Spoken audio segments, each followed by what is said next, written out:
The kingdom of God is not a physical reality, despite what many thought in the public ministry of Jesus.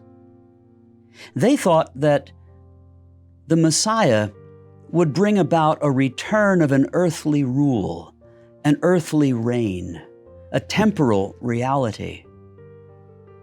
But as Jesus began his public ministry by saying the kingdom of God is at hand, he ended it speaking to Pontius Pilate by saying, "My kingdom is not of this earth." The kingdom of God is beyond this earth. The kingdom of God is a spiritual reality. In fact, the 20th century Canadian Jesuit theologian Bernard Lonergan described the kingdom of God this way: God's understanding of existence. The kingdom of God is God's understanding of existence itself.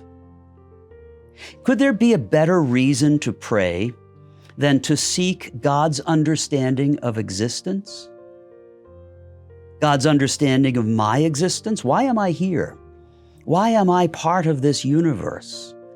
God's understanding of the world around us, God's understanding of how earthly life is playing out and what's happening in the world. Could there be a better reason to enter into prayer than to seek God's understanding of existence?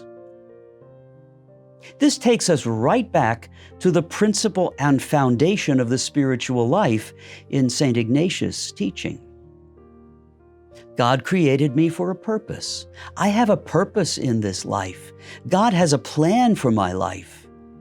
And this plan is not isolated from the world and universe around me.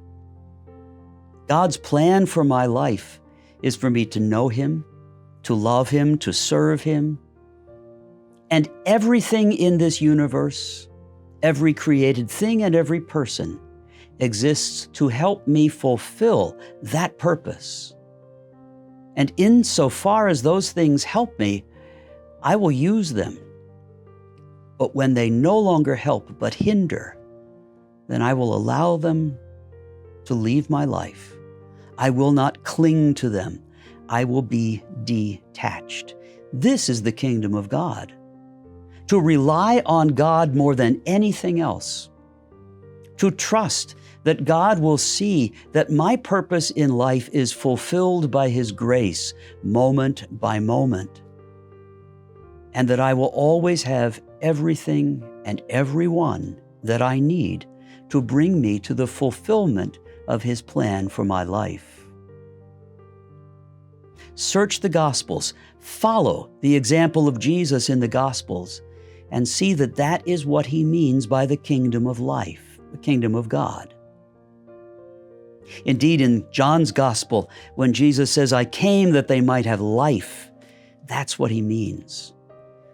God's understanding of existence. I came that they might understand life as God understands it, and that they might be free to live that life in God's good plan. One set of the signs and symptoms of living life in God's kingdom, life in God's understanding of existence, living life freely in the understanding of God, is found in the Sermon on the Mount, in chapter 5 of Matthew's Gospel. I invite you to go there and read it. Some teach that the Sermon on the Mount is an impossible goal.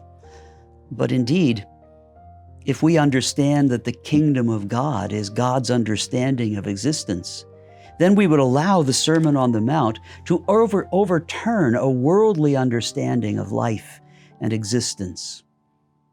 Read the beatitudes and see behind each one is life lived in God's understanding, life lived with values that are changed and overturned and exploded by God's grace.